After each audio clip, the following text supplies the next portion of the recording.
The vanity of pursuing hedonistic life. Ang kakawangan ba sa paggukod-gukod o kinabuhi nga puro lang kalipay? Ang kahangawan o ang emptiness sa pagsigig sunod-sunod lamang pagpangita, pagpaningkamot nga makabaton kag usang kinabuhi nga puro lamang kalipay. The vanity of pursuing hedonistic life. In the book of Ecclesiastes 2, 1-11, sundalan ko ninyo sa hilom, ang pulong sa Diyos nag-ingon. I said to myself, Come now, I will pass you with pleasure, so enjoy yourself. And behold, it too was futility. I said to laughter, it is madness, and of pleasure, what does it accomplish? I explored with my mind how to stimulate my body with wine, while my mind was guiding me wisely, and how to take hold of fully, until I could see what good there is for the sons of men to do under heaven the few years of their lives. I enlarged my works. I built houses for myself. I planted vineyard for myself. I made gardens and park for myself. I planted in them all kinds of fruit trees. I made ponds of waters for myself from which to irrigate the forest of growing trees. I bought male and female slaves. I have homeborn slaves. Also I possess flocks and herds larger than all who preceded me in Jerusalem. Also I collected for myself silver and gold and treasure of kings and provinces. I provided for myself male and female singers, in the pleasures of men many concubines. Then I became great and increased more than all who preceded me in Jerusalem. My wisdom also stood by me, and all that my eyes desired, I did not refuse them. I did not withhold my heart from any pleasure, for my heart was pleased because of all my labors, and this was my reward for all my labor. Thus I considered all my activities which my hands had done, and the labor which I had exerted. And behold, all was vanity and striving after the wind, and there was no profit under the sun. Amen. Ang Ecclesiastes usa ka na kalibro nga puno gayud sa practical wisdom. Puno sa mga mapuslanong butang, prinsipyo pagtulunan nga ato bang ma-aplikar o ma-i-apply sa ato bang adlaw-adlaw nga pagkinabuhi mga igsoon. Sama sa kasayuran sa tanan, nasulat kini ni King Solomon sa dihang tiguwang na siya. No? Kaya tulubang kamo kang iyang isulat. Proverbs, Psalms, and kaning Ecclesiastes. So sa dihang kining Ecclesiastes na sulat niya, medyo na siya sa talisalok na ang iyang kinabuhi mga igsoon. O ang tinguha ani nga mong libro is to teach us how to live our life. Ang book of Ecclesiastes, it teaches us how to live. Nagtudlo kanato usahan pagkinabuhi, sumala sa design, plano, katuyuan nga iya gyud sa Dios. Usa sa mga pitfalls, usa sa mga lit-ag ba sa kinabuhi is ang idea of pursuing hedonistic life. Ang hedonistic o ang hedonism, usa ka na ka philosophical na theory or ethical stance, butang ba kay mong ginabarugan, butang ba nga idea ba nga gina-embrace that possess pleasure or happiness as the highest good and ultimate aim of human life. Kani sila nagtudlo nga way laing labing importante sa kinabuhi kanang magmalipayon ka. Walay laing labing importanteng matang sa kinabuhi because the highest good or the ultimate aim of life according to hedonism is for you to be happy. It advocates that action can be considered morally right if they lead to pleasure and minimize pain. Muna nga moral para nila kung ikaw nagmalipayon ka regardless sa mga action nga imong gibuhat. Bisan pag ang imong action is dili siya ethical, bisan pag ang imong action it cause pain nga to someone, as long as nagmalipayon ka sa imong gibuhat, then that is morally good according sa mga hedonist mga igsoon. Tungod kay wa man lagi pinaka-aim, wala may pinaka tumong sa kinabuhi para nila, ug ang pinaka-importanteng butang para lamang din sa tao according to them, nga dapat ang tanan nimong pagahimuon, matag action nimong pagabuhaton, it will lead sa ultimate goal for you to be happy. Mao na ang idea sa mga hedonist mga igsoon. Mao na nga ang ilang gibuhat, tanan nga ilang pagabuhaton, ang ilang goal, magmalipayon lamang gyud sa kinabuhi. Inyo bang naobserbaran ang ato ang panahon o ang atong generation karon? Tanawa ninyo. Nakadungog na ba mo aning o sa atong panahon karon, daghan og mga brand, daghan og mga influential brand nga nagahimo silang grabing kita, dagko kayang ilahang ginansya, kay nagamarket sila sa ilahang brand sa idea of having fun.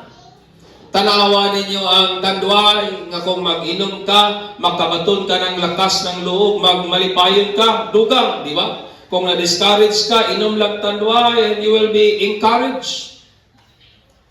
Dawin nila ginamarket ang ilahang produkto is ilahang ginaigo ang tinguha sa taong magmalipayon. Og daghan og mga brand sa atong panahon karon nagakita dagko kayo og ginansya sa mao nga idea nga ginabaligya lamang nila having fun. Nakadungog na ba man yung pulong nga nagingon nga kung saan ka masaya, idi suportaran ta ka? Kadungog na ba mo ani? I believe nakadungog na mo ani kay nisikat man sa usa ka advertisement. Or kaning kasalanan bang maging masaya? Di ba na yung mga tao moingon, anak, mahigugma sa sayop na tao, mahigugma sa dili saktong panahon, mahigugma sa ipinagbabawal ng pag-ibig, yet ilang i-justify ang ilang kaugali, o moingon sila, sayop pa dahil magmalipayon.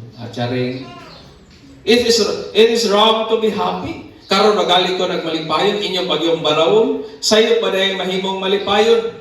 O nakadungog na taning kasagarang ginaingon sa uban nga ang labing importante sa kinabuhi kanang magmalipayon ka, di ba? Bahala kung sa imong gibuhat, as long as magmalipayon ka, okay na na. Tinuod ka na. Tanan ba kahang mga butang nga nagahatag og kalipay sa tao is morally good or acceptable? Tanan ba kahang butang nga ginakalipay sa tao tiunay bagyog kaha nga makahatag og kalipay? O tinuod bagyog kaha nga angayang dawaton og makahatag og kaayuhan mga igsoon? Dagan sa mga tao karon, ingon man mga Kristohanon, naga-succumb or naga-embrace, naga-uphold ani nga mong idea that pleasure or happiness is the ultimate goal of life. O kining klaseng kinabuhi gisulayan kanini Solomon. O unsa man ang iyang nakaplagan, it will shake us. Ang iyang nakaplagan makapakurat kanato. Tungod kay ang iyang tubag mo kining klaseng kinabuhi is meaningless and chasing after the wind, a hopeless endeavor in life. Amen. Ingon pa ni Solomon, kining klaseng pursuit sa kinabuhi, usa ka uway kapuslanang butang. Nagagukod-gukod lamang ka og hangin, naman nato makapas og hangin. Nano mas kapas hangin, wa gyud usa makahimo nato niya na, o usa kani ka wa gyud padulngan nga endeavor o usa ka hopeless nga pagpaningkamot sa kinabuhi mga igsoon. Understand me, ang ato ang Ginoo is not anti-happiness. Dili KG ang Ginoo. Dili siya batok sa kalipay. Dili siya, ang ato ang Ginoo is not anti-happiness, but He is against making pleasure as the ultimate goal of life. ang dili lamang buot sa Dios nga himuon natong Dios-Diyosan ba ang kalipay sa kinabuhi. Nga ang kinabuhi na hinon mo'y mahimong pinaka-importanting butang para nato aning kinabuhian. Og niyaning mga musunod nga kamatuoran atong makatunan gikan aning nga mga sermon, the vanity of pursuing hedonistic life. Una, pursuing pleasure is not the purpose of life. Kaning pagukod-gukod sa kalingaw, kada bitaw lingaw-lingaw lang, kalipay, dili na mao ang aim, dili na mao ang purpose sa kinabuhi. In verse 1 down to 3. Si Solomon, iyang isulayan ang iyang kaugalingon with pleasure. Wa gyud sa niingon nga ayaw, iyang gitas ang iyang sa usay mahimo aning pleasure to prove what it does. That's why ingon niya, ako kining gibuhat kay akong ginatun-an, kay gusto nako nga nako'y makatunan. Pleasure could be anything nga makahimo natong magmalipayon. It could be works, pwede trabaho, kay nayo ba nato naga-enjoy gyud kung naa sa trabaho. Pwede hobbies, di ba? I believe some of you naga-enjoy magpikol, naga-enjoy magbasketball, naga-enjoy siguro sa inyong kanang pag-trim sa inyong mga bulak. Kaya daghan man tag happy sa life. Pwede mga vices, pwede wealth, pwede friend, pwede family, etc. Everything nga ikaw magmalipayon mga igsoon. Solomon, nangita siya pamaagi kung saan nga ma-prolong ang iyang enjoyment aning mga butanga. Na iyang nagakasinatian o gusto gali niya, Solomon did this because he wanted to know unsa gyud ang labing maayo para sa mga tao sa ilahang pipilang tuig ibabaw sa kalibutan. That's why ni Solomon, ako ning sulayan, ako ning mag-experiment ko because I want to know unsa gyud ang labing maayong pagabuhaton sa tao in the few years niya under the heavens. Sa iyang hamubong panahon nga gi-grant sa Ginoo unsa gyud kay labing maayo og importanteng pagabuhaton mga igsoon. Ang Mount Tash wala na mahitabo sa usa lamang kahigayon, but it happened sa daghan nga higayon mga igsoon. But unsa ang resulta sa Mount Tash nga gibuhat ni Solomon, ingon niya, mao ni ang iyang konklusyon. Pleasure does nothing. Nga kini daw kunong kalipay, lingaw-lingaw, wa daw kuno'y nahimo. It was futility. It chasing after the wind. Ang nag-ingon, ang pinakamangyalamong tao nga nabuhi aning kalibutan ng mga igsoon. Understand me, brethren, happiness is not the sole purpose of life. And life's purpose could never be found in happiness. Ang kalipay o ang pagkamalipayon, dili na mo ang pinakatumong sa kinabuhi. Amen. Dili na mo ang pinaka-objectives, pinaka-aim. Dili na mo ang pinaka-meaning sa life. Dili nang magmalipayon ka o dili po nato makaplagan ang meaning sa kinabuhi diha sa kalipay mga igsoon.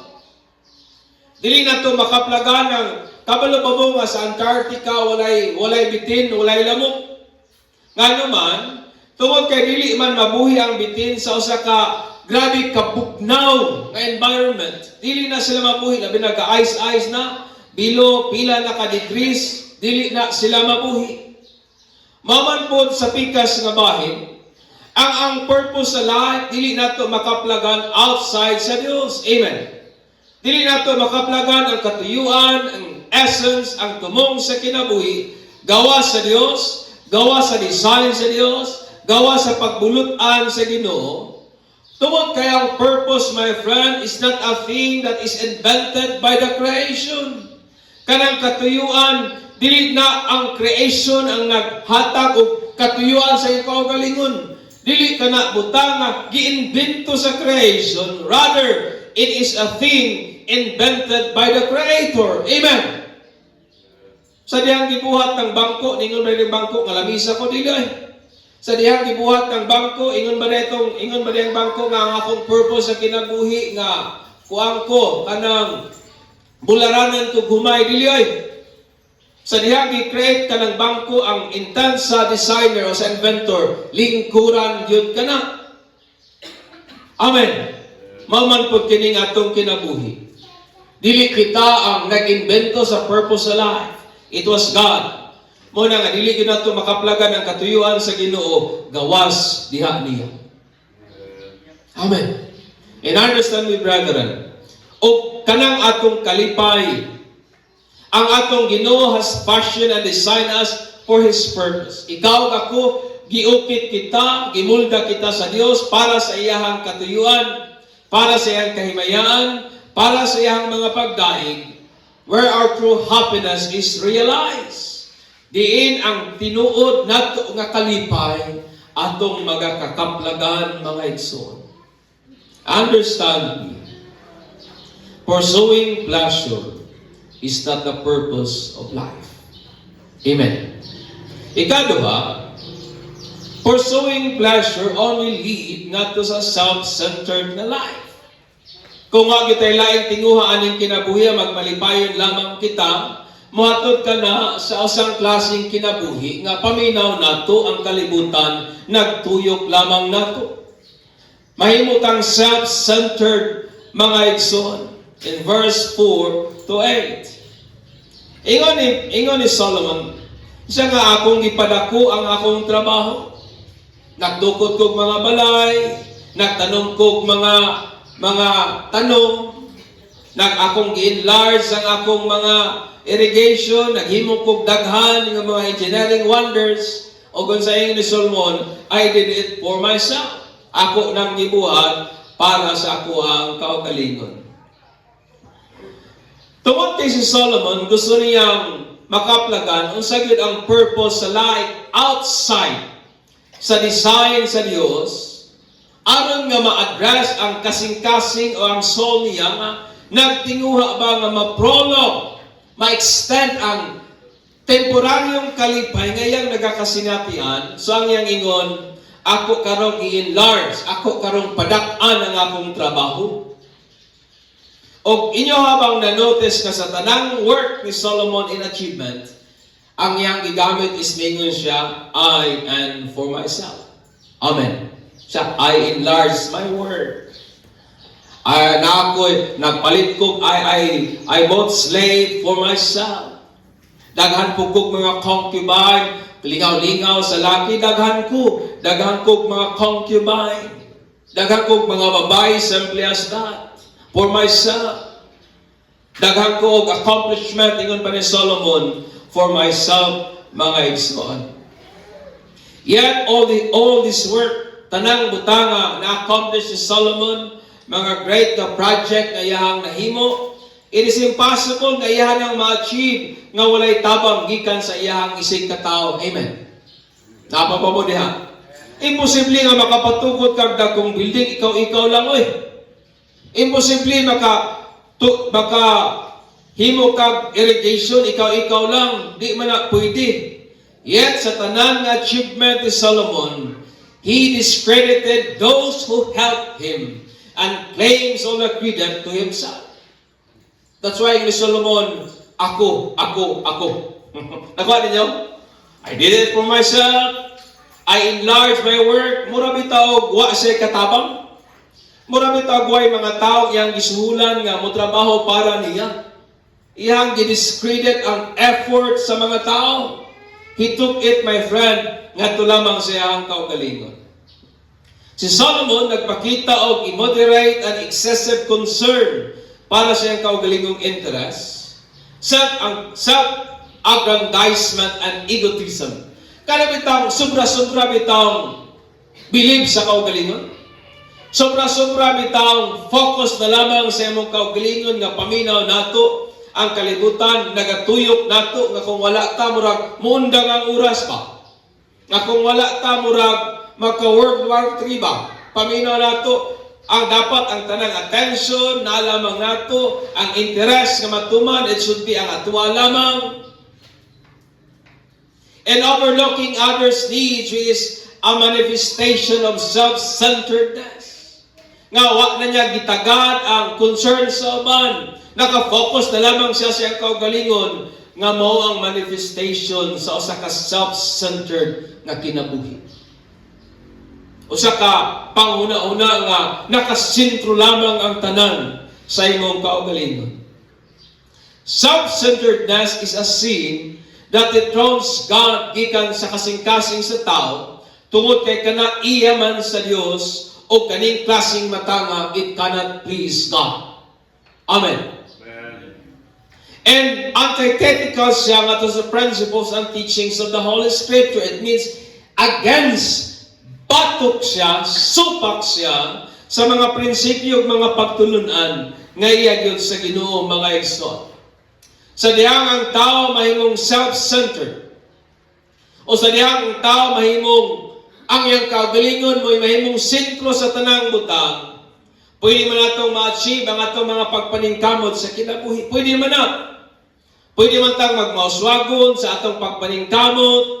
Pwede man tang maglambo sa atong mga trabaho. But we are deprived of the capacity to enjoy the fruit of our labor. Because we are designed by God to enjoy His blessing. Diha gyud niya nag-apart from Him. Amen. Pwede man kang maglampos kay ang imong pinaka-focus, ang imong yung interest may ma-serve. Pwede man kang maglambo sa imong mga pagpaningkamot, maski dili ang Ginoo sentro, pwede man na daghanag mga dato nga way Ginoo. Pero sa pikas nga bahin, makuhaan ka sa kapasidad nga imong maikalipay ang bunga sa imong mga paghago tungod kay ikaw ako gidesign, gimulda, giumol kita sa Ginoo ngato lamang ma-enjoy ang iyang panalangin diha niya o dili gawas niya. Amen. Mao na ingon ni Solomon in Ecclesiastes 2:25. For without Him who can eat or find enjoyment. Siya nga kung wala ang Ginoo, kisa kahay makakaon o makakaplag o kalipay. Because it is God who grant us the capacity, the ability, the gift to enjoy the fruit of our labor. Amen. Muna nga kung ang isang tao sige pursuit lamang og happiness kay kanibitang ang imuhang tinguha, imo lang personal nga kalipay, mahimo baya kitang hakop. Mabutahan ta sa realidad. Mahimong focus na lang ta pirmi sa tong kaugalingon mga igsoon. Dungog naman ang term nga kuan, narcissist. Gikan man na sa Greek mythology. Nga nayo sa katawo ba nga in love ka siya kaugalingon tungod kay gwapo lagi kay siya. To the extent nga gi-curse siya sa Diyos sa Diyos sa Grigo. Ang iyahang pangalan si Narciso. O mga naghagi ka ng word niya, narcissist. Sobrang in love sa kaugalingon. Paminaw niya, kalimutan, nagtuyok lamang niya. Mga nasa. O ang tao, kung ang tinguha lamang sa tao aning kinabuhi kalipay, magmalipayon lamang siya, mahatod na sa self-centered na klaseng kinabuhi. Ikatulo, pursuing pleasure has no advantages in life. Huwag itaw ka nakabintaha sa kinabuhi kung ang atong tinguha magbalipayon. And verse 9 down to 11. Remember that pleasure is anything that makes you feel happy. O na ang pleasure. Tanang ko nga, pwede kang magmalipayon. Sama sa kong gigong kagaya, pwede hobbies, pwede, namay ba nato, malipay yun manglaban, no? Muna ko sa'yo, bisag Domingo, manglaban, inahinog ka simba. Ang uban, ang kalipay at tuguma, ganahan yun sila matuguma. Ang mga pwede laha. Ang uban, ang ilahang kalipay, at sa bulak, sige kuti-kuti. Ang uban, mamuhig pa nun na, daghan mong gutag-gutang nga, diyan nato, diyan ta murag ma-unwind, o diyan siguro ta ma-distress, magmalipayin ta, simple as that. Anything that make us happy, mga igsoon, is considered pleasure. O gusto sa naghang butang that making Solomon happy is his great work. Grabe ka, I believe si Solomon workaholic. No? Grabe ka kugihan mo trabaho. O si Solomon usa ka hari nga dili sa mediocre, nga gusto lamang nga iyang project done without beauty, artistry, and engineering wonders. Dili ingana si Solomon. Dili siya gusto trabaho ba nga basta-basta lang. Dili siya og ganahan og trabaho nga substandard. Dili siya gusto nga iyang project mahimo pero without beauty, without wonders. Iyang gibuhat ang iyang project exceptionally. Lahi gyud kay sa uban. Amen. That's why kung yung lantaw ng Bible, sa diyang ipatukod ni Solomon ang temple, ingon pa ang Ginoo, ingon pa ang Bible, grabe ang himaya sa mga building. Kaya giadornohan ni Solomon pag-ayo og bulawan, silver, o uban pang mga mahalon nga mga materials, mga igsoon. Si Solomon was so successful sa iyang mga pagpaningkamot, ngayon pagaling Bible, that no king in Jerusalem can ever surpass him. Wag yung makatupong sa achievement ni Solomon. Why makatupong sa himo na buhat ni Solomon. Amen. Mana akong imong ikumpara ang atong mga presidente, naging presidente nga moiksil kay sa uban. Pero si Solomon yung pang Bible, wa naging laing king nga moabot nga musurpass sa iyang greatness, mga igsoon. But in all this excellent feat, sa tanan nga iyahang gibuhat, pagpaningkamot nga askang induta, his only reward is this: his heart was pleased. Namalandong bitawgani ko paita ba? Daghan kay siyang nahimo sa kinabuhi. Daghan kay siyang nakabot, daghan siyang librong nasulat, daghan siyang mga babae, daghan siyang building nga na-establish, grabe siya ka-powerful, but ang iyang ganti aning tanan, ingon pa si Solomon, nga iya lamang kasing-kasing nalipay. His heart was pleased.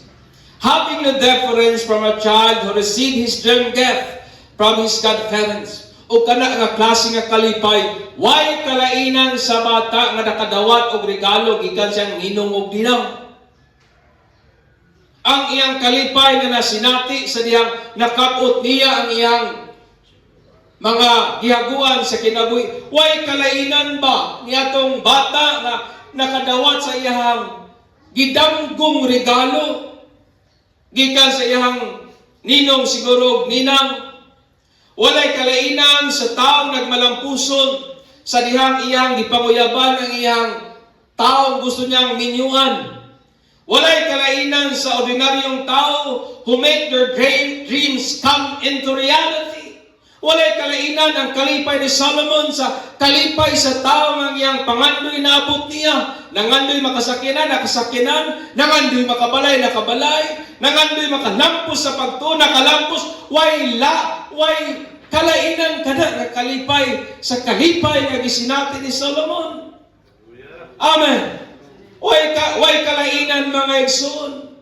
Walay kalainan sa bata nga nakadawat og 100 pesos o siguro sa ato nga mga adults nakadawat og thousands or millions or uban pa. Way kalainan ang kalipay ni Solomon, mga igsoon.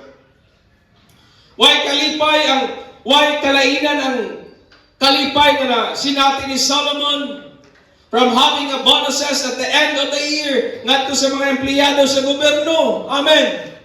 Katong nakadawat mo sa iyong 13th month pay, nagmalipayon mo, nakapariband mo, nakashopping mo, wato'y kalainan sa kalipay nga gisinati ni Solomon. Sa reward nga iyang naangkon sa iyang mga pagpaningkamot sa kinabuhi, mga igsoon. Tungod kay walay special, there are nothing special, superb, or extraordinary in this happiness. May pasigurong batsoy na espesyal. May pasigurong RM na espesyal. Pero kining klaseng kalipay nga nasinati ni Solomon, wala gyud extraordinary ani, wa gyud special ani, mga igsoon. Amen. Nabay kalainan ang kalipay ni Elon Musk, whose income per second is roughly 762,000 pesos. Roughly, per second. Mo na income ni Elon Musk. Napakay kalainan ang kalipay ni Elon Musk. Gikan sa isang bata nga gusto lamang makakaon og Jollibee. Wa yoy kalainan. Amen. Una-una ko muna to usahay. Kung dako siguro akong balay, magmalipayon siguro ko, no? Kung daghan siguro ko kwarta, mas magmalipayon din siguro ko. Si Solomon, naanan niya ang tanan. Pero ang kalipay na iyahang na sinatian, way kalainan sa kalipay na ito, itong nakapalitag bagong cellphone. Way kalainan sa kalipay nga itong nasinati, katong isugot ka sa imong uyab. Way kalainan sa kalipay sa mga anak nato nga pa, dali ra kami Jollibee pa bi pasalubong pag-abot mo, Jollibee. Wa gyud kalainan. Mauna gyud nang kalipay ang mga igsoon. That's why Solomon sa tanan ako mga paghago, mao gyud niya akong ganti. Nalipay ra gyud ko. O kana nga klase nga kalipay, wala gyud special niya. Amen. Look how Solomon concluded his task. Thus I considered all my activities which my hand had done in the labor which I had exerted. And behold, all was vanity and striving after the wind, and there was no profit. It means no advantage under the sun. Ingon ni Solomon pagkapait. Grabe akong mga pagpaningkamot kay abi na kung maglampos ako, maglipayon akong tinuod. Ingon ni Solomon, dili man di ay. Kaya kaning kalipay nga kung gisinati karon, wa man din ni kalainan sa kalipay nga ginasinati pod sa uban. That's why pursuing pleasure has no advantages in life. Amen. Na maging mga tao mag-una-una nga pag makapariban, mas maglipay na daw kuno sila dili ay.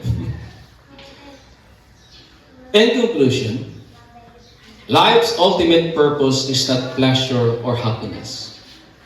Si Jesus nagingon, do not love the world or anything in the world.